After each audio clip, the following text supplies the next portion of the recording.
that's your wake-up call. Painted Dixon Touring Car Masters trophy race. So the top half of the field from qualifying is reversed, sent to the back. That's why Brad Tilley and former V8 Ute racer Ben Dunn in the Chevy Monza are on the front row of the grid, and that's why some of the bigger names in the series appear on page 3 of the grid graphic. So down the back, Stephen Johnson, who won yesterday and built his championship lead, Adam Bressington alongside Ryan Hansford. Ryan Hansford had his car stuck in gear yesterday, so that wasn't great. He'll try and punch back when we go championship racing later on, as Jason Gomersall peers off into pit lane. Brad Tilley on pole, 11 times a race winner in Touring Car Masters, 2 of them here at Mount Panorama. He goes from pole alongside that very fast Chevy Monza with Ben Dunn behind the wheel.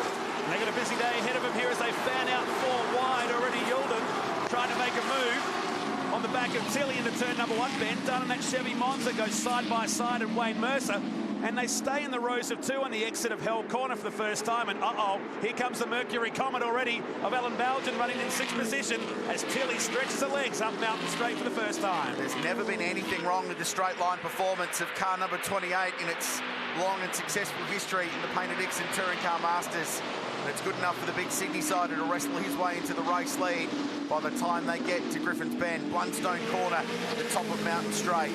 Now they need to start thinking about getting into single file. We saw yesterday Brad Tilley and Ian Woodward, big contact at the top of the mountain. Unfortunately, Woodward came off second best in the run up into Reed Park. So there's Baljan coming out of the cutting. So it's just a 4-lap sprint, and Dean Lilly, after that strong effort yesterday, has parked halfway up Mountain Straight. We should talk about how the point structure works for this, because it doesn't have a massive impact on the series points. No, you get starting points and finishing points, so you just need to take the green flag and get to the end. They don't want this race to have a massive bearing on the championship.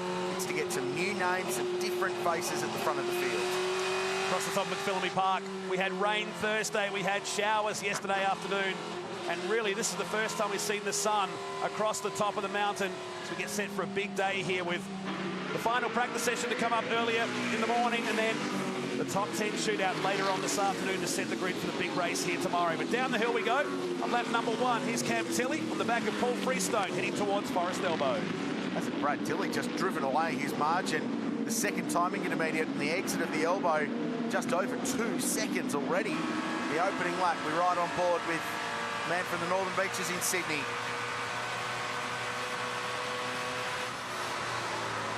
At the speed trap, it was 273. It'll be a few Ks now faster than that just before they lift off and turn that car into the king of the chase. These cars are properly fast. It doesn't matter how many times they've done this. I'm sure they all smile the first time they go down that straight here at Mount Panorama. So Rusty French clocked at 285 in the Mustang as Brett Yulden just has a big dive down the inside on Ben Dunn in the Monza. Gets the position, moves himself to second place. Brett sold this car last year, and the new owner got in touch before this weekend and said, why don't we go back to Bathurst? So they put a deal together. It's cool to see Brett back on the grid. One of the experienced racing families in the sport. Johnson on his way through the field already. It's down to complete lap number 1. Like we said, a very quick sprint race here this morning. The trophy race as part of Painted Dixon Touring Car Masters. They'll be back out again this afternoon, and a lead-up race tomorrow morning here at the Super Cheap Auto Bathurst 1000. As now Mercer down the inside of Ben Dunn, and that's Rusty French just behind him in an immaculately prepared Mustang. Nice move from Wayne Mercer. Good to see Lindway's car back on the road. One other start this season, but he's a former reverse grid race winner at Hidden Valley last year. He's got some experience in the big GTHO Falcon behind them, Paul Freestone. That's Jamie Tilley, son of our race leader, who's got some smoke pouring off the rear axle of that car. And it looks like it's lying down a little bit on the right rear corner mat, so I wonder if he's got a puncture. It's a long way to go for him. Meantime, Brad Tilley has got a nice little margin now. Back to Brett Yulden, 3.4 seconds as they climb across the top of McPhillamy Park.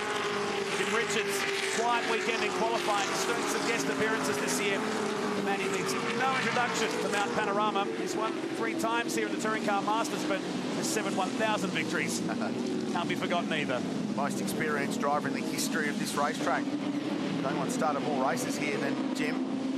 Throughout Porsche Carrera Cup and Touring Car Masters, of course, Brett record number of starts for the Super Cheap Auto Bathurst 1000. This is a feisty little battle pack. Cameron Tilley in the Blue Valiant.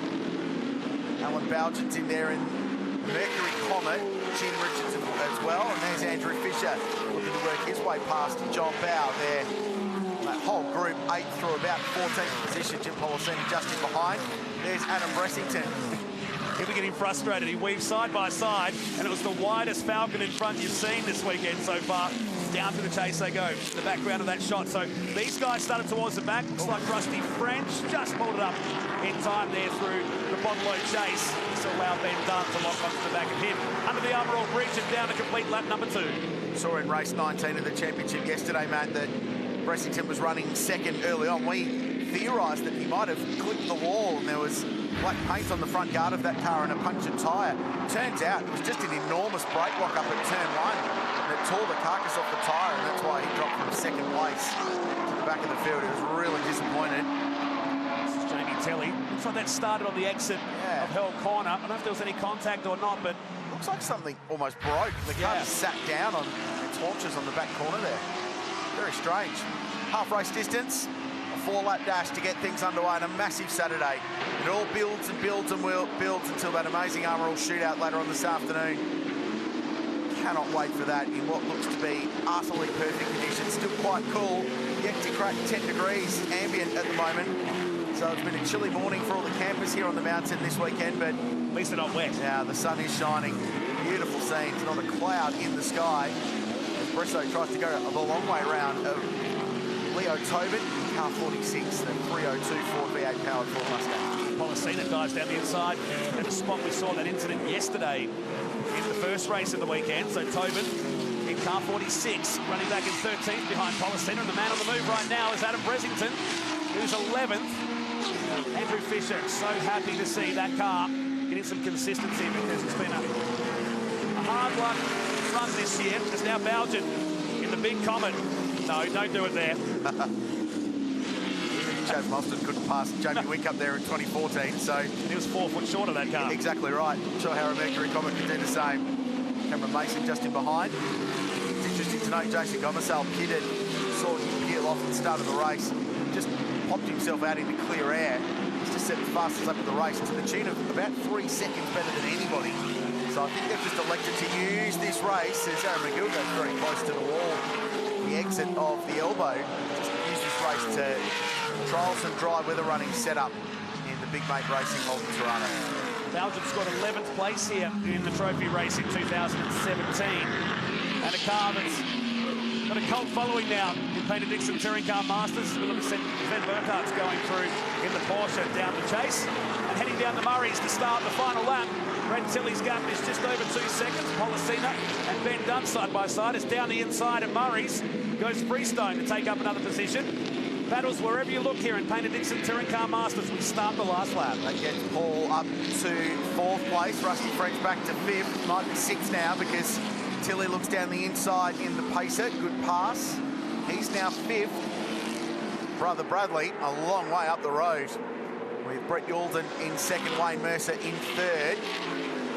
And this very feisty battle pack next. And again, Andrew Fisher, who was another one with a car jammed in gear in yesterday's race. Really strange scenario. He said it's happened before. Now he goes up the inside. John Bow and Bressington looking to do the same. So it's been a good drive through the field for these guys. And there goes Bresso, so he gets the spot on JB. Morning, Cameron. Good morning. Jamie Tilley in the lane. Broken right rear spring, so he's out of this race.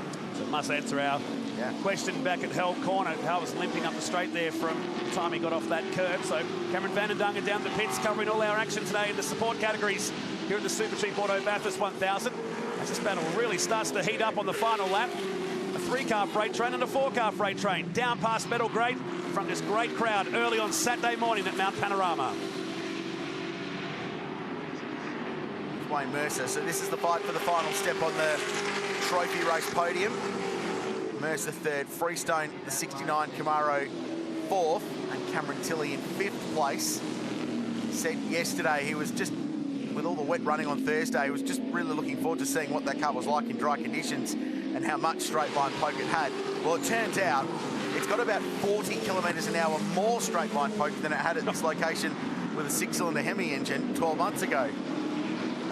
beat the sound of that Hemi, but man, this car is very throaty, isn't it? It's actually a pretty dirty kind of noise, isn't it? It's a very cool car. Great description too. It's so popular. But this guy, he's just stretched away. Well, the gap's come back down the last lap of this race. He's in conservation mode. Brett Yilden in second place now, and the fastest man, apart from Gomasol, who's come back out in the circuit. But the trophy race and his third victory here at Mount Panorama. Last time we saw him win here was back in 2012. And Brad Tilley comes out the final turn to take the checkered flag in the trophy race here today of the Painter Dixon Touring Car Masters. And how cool, a Ford Falcon winning at Mount Panorama this weekend. Andrew Fisher, gee, he went the long way around there. Very long way. He's going to grab a couple of spots because of it. Oh, big checked up. Who's checking up there? That's the Pacer going very, very slowly on driver's left. So Cameron Tilley has had a big hesitation as his car's gone down into the final corner. And lucky not to be speared from behind there by that 5 or 6 car battle that was coming out of the final turn. Extremely. And lucky it happened in this race. Absolutely. There's Brad just rolling back into the support race paddock behind the supercar pits as his brother rolls to a halt in front of the crowd on Pitt Straight and opposite the pit building here at Mount Panorama. That's a strange one.